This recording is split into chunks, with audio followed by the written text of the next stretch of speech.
আসসালামু আলাইকুম viewers. Border guard বাংলাদেশের সদস্যদের ওপর আরাকান আর্মির হামলার প্রেক্ষাপটে বাংলাদেশ মিয়ানমার সীমান্তের নিকটবর্তী বান্দরবান জেলায় 25 আগস্ট 2015 সালে বাংলাদেশ আরাকান সীমান্ত সংঘর্ষটি সংঘটিত হয়েছিল।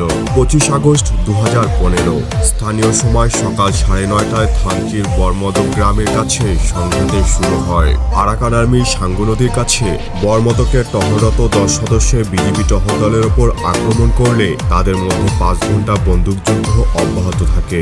সংঘাতের সংবাদ সম্পর্কে জানার পরে বাংলাদেশ সীমান্তরক্ষী বাহিনী বাংলাদেশ মিয়ানমার সীমান্তে জরুরি অবস্থা ঘোষণা করে। কর্তৃপক্ষ বিজিবির একটি এবং বাংলাদেশ সেনাবাহিনীর 2টি ইউনিটকে সমন্বিত অভিযান পরিচালনার জন্য ওই অঞ্চলে শক্তি বৃদ্ধির উদ্দেশ্যে প্রেরণ করে।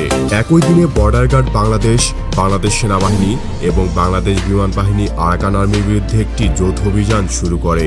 সেনাবাহিনীর 2টি হেলিকপ্টার এবং বাংলাদেশ বিমান বাহিনীর একটি F-7 যুদ্ধবিমান এই যৌথ অভিযানে অংশ নিয়েছিল।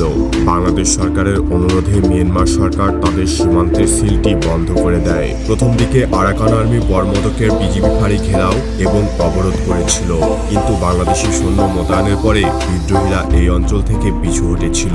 অপরদিকে 25 থেকে 26 আগস্টের মধ্যে টাইটনপাড়া আর্মি এবং স্থানীয় পুলিশ কয়েক ঘন্টা ধরে যৌথ অভিযান চালিয়েছে। বন্দুকযুদ্ধের সময় বরমদক বিওপির নায়েক জাকির হোসেন আহত হন। তাকে এলাকা থেকে উদ্ধার করে হেলিকপ্টার দিয়ে চট্টগ্রামের সম্মিলিত সামরিক হাসপাতালে প্রেরণ করা হয়েছিল। স্থানীয় সংবাদ সূত্রে 8 থেকে 20 জন আরাকান বিদ্রোহী আহত হয়েছিল। সংঘর্ষের পরে বাংলাদেশের যৌথ বাহিনী আরাকান সেনাবাহিনীর সহযোগী এক বর্মী নাগরিক ওংওয়াং রাখাইনকে রাজস্থলী উপজেলায় গ্রেপ্তার করে। তার সঙ্গে ছিল আরাকান আর্মির uniform, laptop, digital camera, motorcycle এবং 2টি ঘোড়া। পরের দিনগুলিতে আরও 2 জনকে গ্রেপ্তার করা হয়েছিল।